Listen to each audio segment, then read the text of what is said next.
Majul ya llega, pero estamos con Javier Milei. Nos metemos en la economía más profunda y más sintética, pero clara. Javier, ¿es viable la Argentina en medio de una negociación con la deuda, de la desocupación que aumenta, de la inflación que no para de crecer, de la economía en crisis y las empresas que cierran? ¿Qué es lo que puede pasar?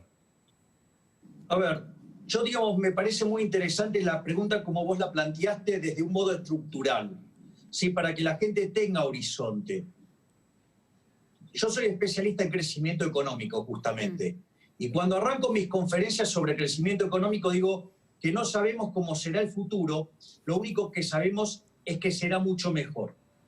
La realidad es que la teoría económica y la evidencia empírica sí, son un claro manual de qué hay que hacer para salir de esto. Ajá. ¿Cuál es el problema? Es que Argentina vive negando sistemáticamente ese camino. Claro. Es decir, el camino por el cual, digamos, los países prosperan y se vuelven ricos tiene que ver con la libertad económica. ¿Cuál es el problema con eso? Que avanzar en las libertades económicas y las libertades políticas va en contra de esta casta política nefasta que tenemos, ¿sí? Y por eso nos hundimos. Y hacer las reformas que nos convertiría en un país desarrollado, ¿sí? Va en contra de los intereses de los políticos. Y cuando te dicen que no se puede hacer, es falso, por dos cosas.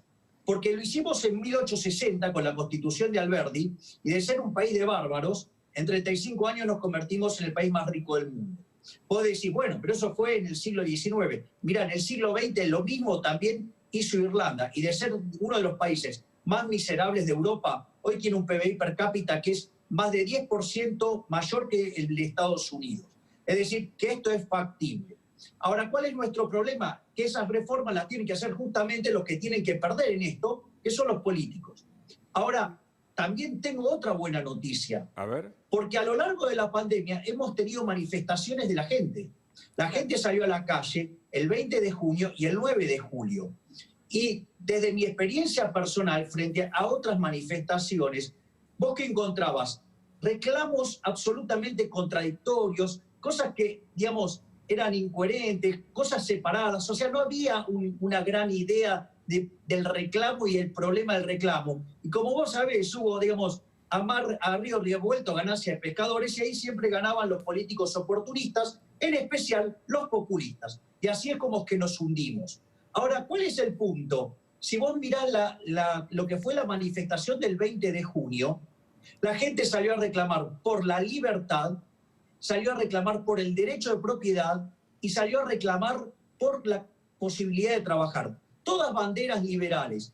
Y en la del 9 de julio le sumó a eso la igualdad ante la justicia, la igualdad ante la ley. Es decir, eso, digamos, que es la gran bandera del liberalismo. Entonces, si bien hoy parece que todo es espantoso, porque de hecho lo es, pero es tanto los errores que comete el gobierno y tanto el daño que está causando, es que la gente empezó a despertar y empezó a entender cuáles son los fundamentos básicos por los cuales podemos salir adelante. Entonces, dentro de esta situación donde Argentina tiene la cuarentena más estúpida del mundo, porque es una cuarentena cavernícola, que es la más larga y la más profunda, digamos que es el país que más daño ha causado sobre su sistema productivo, ya que si vos tomás el primer semestre en términos de caída de PBI, lo anualizás, es una caída del 52%, digamos, con toda la destrucción que se está haciendo en el tejido productivo, con la pobreza que va a estar pasando el 45%,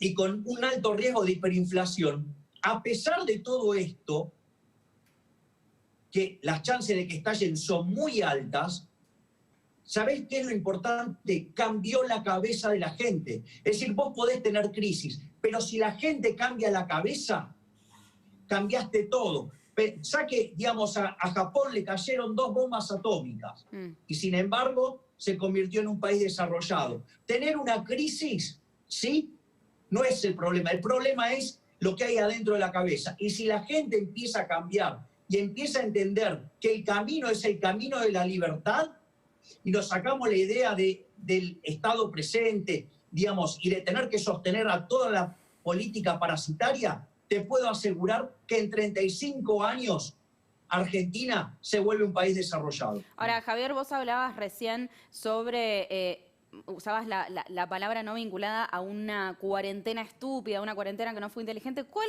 habría sido, según tu opinión, la mejor manera de hacer la cuarentena aquí? Es buena la pregunta, porque viste que acá siempre hablan del método científico. Sí. Y del método científico lo único que aplicaron fue el nombre. ¿De dónde sale la idea del método científico? El método científico parte de un modelo matemático que se desarrolló en 1927 que se llama SIR, que es susceptibles, infectados y removidos. Básicamente, eso se traduce en 3 ecuaciones diferenciales, no voy a ir al detalle, pero la clave está en que vos bajes el ritmo al cual la gente se infecta y aumentes el ritmo al cual vos removés las personas. Entonces, ¿cómo haces para bajar la probabilidad de gente infectándose? Una, separando los grupos de riesgo, claro. ¿sí? Otra, cambiando las conductas, el distanciamiento social, ¿sí? Lo que tiene que ver con el uso del barbijo, ¿sí? Con la higiene. Si vos te fijas, todas esas cosas tienen que ver con la esfera individual. ¿Y qué es lo que queda en la esfera del sector público para acelerar la tasa de remoción? Básicamente hacer testeos masivos. Entonces, cuando vos haces testeos masivos, los infectados quedan dando vueltas menos tiempo en el sistema, por ende los recluís y de esa manera, el ritmo al cual crece el virus es mucho menor y por ende, tu sistema de salud va a responder mejor y esa era la clave. La clave era los testeos masivos. Ahora la pregunta es, cuando se le propuso al presidente que baje el gasto de la política porque dejaron sin ingresos a las empresas, ¿qué dijo el presidente? No, que eso no lo iban a tocar. Es decir, que los privilegios de la corporación política no se tocan. Es decir, ¿y qué es lo que pasa? Claro, como primero tienen que gastar en ellos, claro, la plata que queda remanente y no alcanza para hacer testeos masivos. Entonces no hay testeo masivo. Entonces, como no hay testeos masivos, no hay forma inteligente de aplicar la cuarentena. Entonces se aplica ¿qué? El peor de los métodos de todo, el método más cavernícola, que es básicamente encerrarnos a todos. Ahora, pero que también, es bastante estúpido, porque supongamos lo siguiente. Supongamos que vivo en un lugar que está lleno de leones. Y bueno, puedo correr el riesgo de que el león me coma. Entonces, ¿qué hago? ¿Me encierro en la caverna? Ahora, ¿cuánto tiempo puedo resistir ahí? Y en un momento me voy a morir de hambre. Con lo cual, tarde o temprano, yo voy a tener que salir a medir costos y beneficios, pero tengo la certeza que si me quedo encerrado, me muero de hambre. La cuarentena que impulsó el gobierno generó un destrozo del sistema productivo, por ende termina destrozando el consumo. Y que emitan papelitos de colores, sí, porque en el fondo todo lo están arreglando supuestamente con emisión monetaria del Banco Central, lo único que va a hacer es generar un desastre inflacionario. Entonces Javier, no funciona así. Entiendo. Javier, vos decías que la gente puede cambiar la cabeza o está cambiando la cabeza. Se lo vio en una votación, en la última votación, más pareja, entre 2 sectores claramente. Se la ve a la gente en la calle. Mañana está el 17A, tal vez también con mucha acción social. Ahora, hay otro sector que me parece que es alimentado desde un Estado, como bien vos decís, que no sé si lo hace a propósito, lo hace adrede. Vos hablás de una burocracia para sostener el poder. ¿Es esto lo que vos explicás? Sí, no solo eso, Hugo, O sea, primero, hay que tener en cuenta que, por ejemplo, hay un estudio del BID, el Banco Interamericano de Desarrollo, que analiza la ineficiencia técnica de gasto público en todo el mundo. Sí. Vos fíjate, la peor región del mundo es América Latina con 4,4% del PBI. Argentina tiene 7,2%. Y de esos 7,2 hay 5 puntos de un rubro que se llama filtraciones. Filtraciones es una forma elegante de hablar del robo. Entonces, mirá si en lugar de hacer todos los desastres que hicieron, hubieran dado asistencia bajando lo que robaban, pero no están dispuestos a hacer eso, Hugo. Entonces, ¿cuál es el problema? El problema es que lo que hay que tener en cuenta acá, que hay que dar una batalla de índole cultural. ¿Cuál es la cuestión cultural? Es decir, hay que plantearle de frente a la sociedad que la justicia social es injusta y hay que decirle, mire, ¿usted está a favor del trato desigual frente a la ley? ¿Usted está a favor del robo? ¿Usted está a favor de la violencia? Entonces, la verdad es que eso es lo que está en el fondo en la justicia social, porque esto es la decisión de alguien en la poltrona de robarle el fruto de su trabajo a una persona y dárselo discrecionalmente a otro. Y eso es tremendo, porque es un robo, es tratar desigualmente frente a la ley. Entonces es una discusión moral. Y yo lo que creo que viene a partir de ahora es una discusión moral, porque hay un grupo que quiere trabajar, que quiere vivir del fruto de su trabajo, y hay otro grupo que quiere vivir de parasitar al resto, y otro que quiere vivir con la intermediación de eso con las porosas manos de los políticos. Javier, vos mencionabas recién que el Estado debería hacer algunas modificaciones, algunas reformas que no quiere hacer porque los afectaría a los gobernantes, ¿no? ¿Qué tipo de reformas concretamente decís que habría que hacer?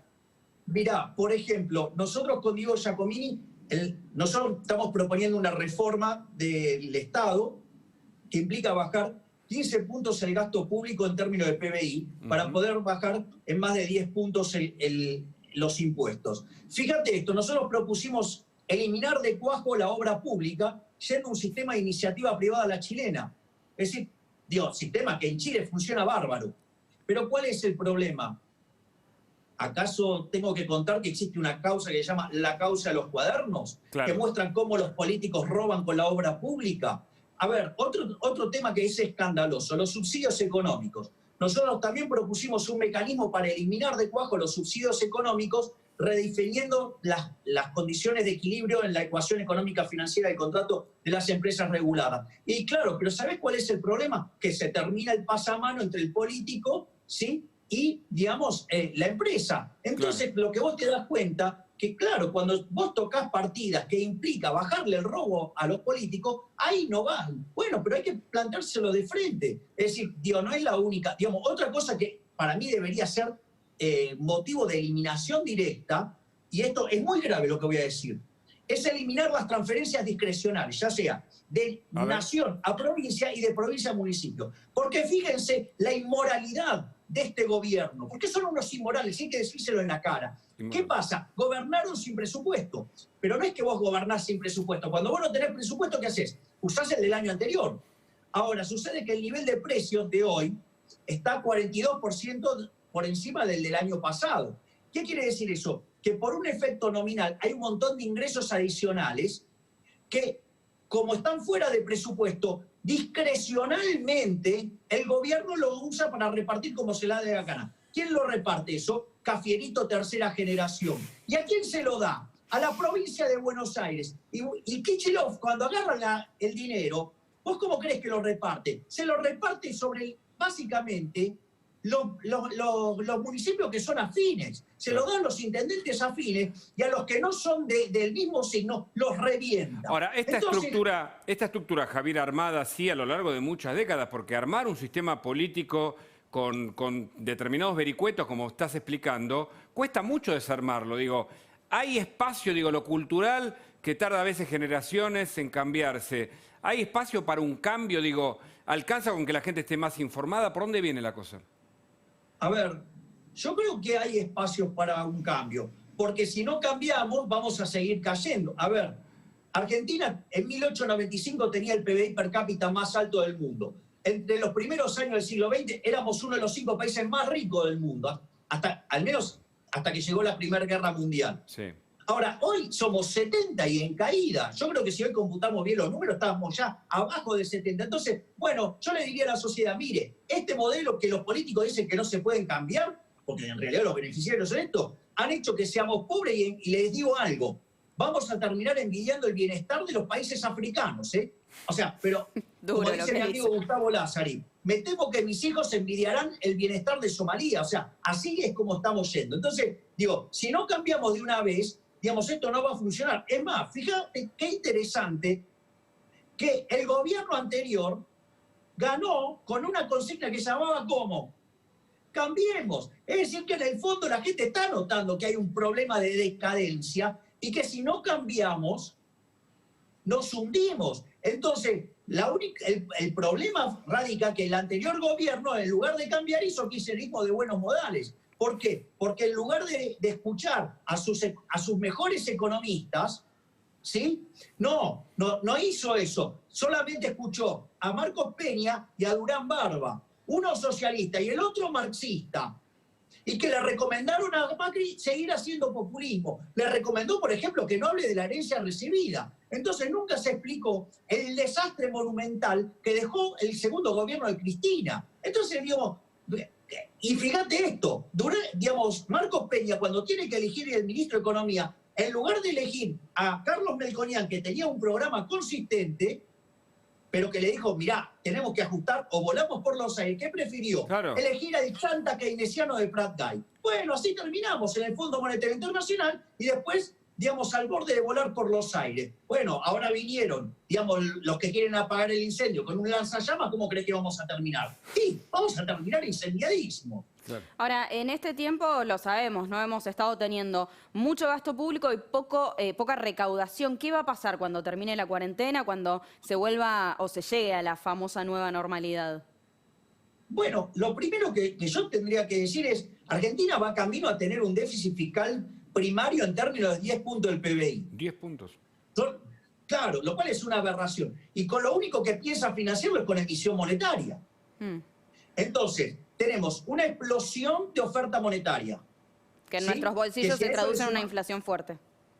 Exacto, sí, pero fíjate esto, es muy importante lo que acabas de decir, pero tiene un problema adicional, que hoy la posición del EVAX, del ELIX y PASES, tenemos una base monetaria más ahí, con lo cual la cantidad de dinero se podría estar duplicando o triplicando según si hay una crisis de confianza. Eso por un lado.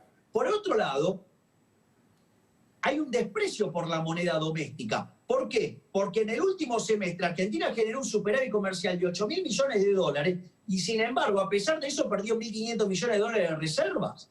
Es decir, que hay un desprecio total por el dinero doméstico. Es decir, no hay demanda de dinero doméstico. Entonces tengo explosión de la oferta monetaria, caída de la demanda de dinero y caída del nivel de actividad. Eso, en mi manual, se llama hiperinflación. La hiperinflación está a la vuelta de la esquina. Y les digo un dato más. Una hiperinflación moderna es cuando ustedes ya entran en 3 dígitos. De hecho, Argentina, con la inflación que tiene hoy, está tercero en el ranking mundial. ¿Tercero? Y si pasamos a los 3 dígitos, vamos a quedar segundo, solo detrás de Venezuela. Entonces, pero quiero señalar este dato. En el primer semestre tuvimos una inflación acumulada del 14%. El gobierno está contento con eso. Ahora, fíjense, gran parte del índice no registra variaciones en los últimos 5 meses. ¿Por qué? Porque estuvo cerrado. ¿Ok? Claro. Después tenemos que los servicios públicos están pisados y tenemos acuerdos o controles de precios sobre bienes esenciales de primera necesidad, como tiene que ver con el tema de la higiene y la limpieza y todas esas cosas. Y los alimentos están apretados, están parcados, ¿con qué? Con lo que es el control del tipo de cambio oficial. Ahora, yo en el tipo de cambio oficial respecto al paralelo tengo una diferencia de casi 100%. Quiere decir que si yo sincero el valor del tipo de cambio, yo tengo escondido ahí adentro 30 puntos de inflación. Por lo tanto, la verdadera inflación que tuve en el primer semestre no es 14, es 45. Y eso anualizado da 120. Es una locura. Ahora, ¿por qué decís que el gobierno es inmoral? ¿Qué elemento considerás en tu análisis? Pero, ¿en qué parte querés que me focalice? Por ejemplo, es inmoral, mira, es inmoral, es arrogante, fatalmente arrogante, y esas dos cosas trabajan en conjunción en favor de un gobierno de ladrones. Te doy la medida, y ahora no quieren suspender la compra de dólares. ¿No quieren suspender la compra de los $200? Bueno, eso es inmoral, porque si yo me gané honestamente mi dinero, ¿por qué no puedo disponer de mi dinero como se me da la gana? Ajá. ¿Por qué no puedo comprar dólares? Porque un político no quiere. ¿Quién es para decir que no puedo comprar dólares? Si yo me gané mi dinero honestamente. O sea, con lo cual me están cercenando las libertades ¿de qué? De comprar los bienes que yo quiero. ¿Y por qué me hacen esto? Porque de esa manera yo no puedo, estoy obligado a estar en pesos. Por ende, me suben la base imponible del impuesto inflacionario. Y el impuesto inflacionario es un impuesto no legislado, es un robo encubierto, que además permite todas las tramoyas que hace el jefe de gabinete, ¿sí?, beneficiando a las provincias amigas, y las cosas que hace, por ejemplo, el gobernador de Buenos Aires beneficiando a los intendentes amigos. Con lo cual, digamos, o sea, es un robo, es inmoral, además es fatalmente arrogante. ¿Por qué fatalmente arrogante? Porque consideran que ellos deben determinar cómo se usan los dólares en la economía. ¿Y quién son ellos? ¿Qué administraron en su vida? ¿Cuándo supieron lo que es un negocio? Si son unos inútiles que nunca en su vida hicieron nada. Javier, hablando justamente de la posible, potencial prohibición de la compra de estos $200, ¿por qué te parece que el gobierno tomaría esta medida? ¿Qué consecuencias económicas espera el gobierno dentro de lo que es esta medida, ¿no? ¿Por qué lo hace? A ver, el primer problema es porque las reservas líquidas que les queda son 4.000 millones de dólares. Y el mes pasado hubo 4 millones de personas que compraron los $200. O sea que por ahí solo se le escaparon 800 palos verdes. Entonces están desesperados y se dan cuenta que ya no tienen más dólares. Entonces, ¿qué hacen? Te van a meter una restricción adicional. Cuando te pongan una restricción adicional vas a tener un salto aún mayor de la brecha. Cuando vos tengas un salto de la brecha, que esto es muy importante, quiere decir que vos tenés un exceso de demanda en el mercado de divisas. Y eso implica que en el resto de la economía tenés un exceso de oferta. A ver, en el mercado de bonos, ¿qué implica? Precio bajo de los bonos, altas tasas de interés. Altas tasas de interés que implica un exceso de oferta en el mercado de bienes, o sea que va a empezar a caer más fuerte el PBI. Cuando pasa eso, vas a tener un exceso de oferta en el mercado de trabajo, con lo cual va a caer el salario real. Y si todo eso lo compactás en términos de ingresos fiscales, son menores. Con lo cual te explota más el déficit fiscal, necesitas más emisión monetaria y generar más exceso de oferta y mayor presión. ¿Sabés cómo termina eso? En un estallido. Y para vos, la idea que algunos plantean de esta caída o este rebote, ya sé que vos hablas de la caída del gato muerto, que no es rebote. El gato muerto. Sí, pero digo, ¿tenés expectativa que la economía pueda rebotar aun cuando va en contra de tu idea inicial o no?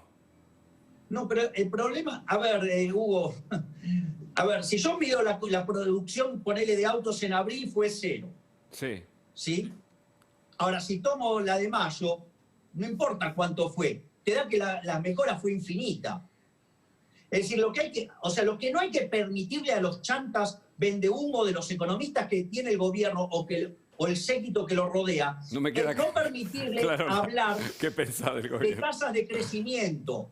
¿Sí? Cuando quieran hablar de crecimiento, no le tenés que permitir que comparen contra lo que es el valle, es decir, contra la máxima caída, sino que lo tenés que comparar desde dónde venimos cayendo por culpa de una cuarentena estúpida, donde vamos a tener la peor caída del PBI del mundo, solo casi emparejada con Perú. Entonces, la peor del mundo, ¿decís? ¿Cómo? La peor del mundo. Sí, claro. Sí, vamos a estar entre los 3 que más caen en el mundo. Pero ¿por qué es eso?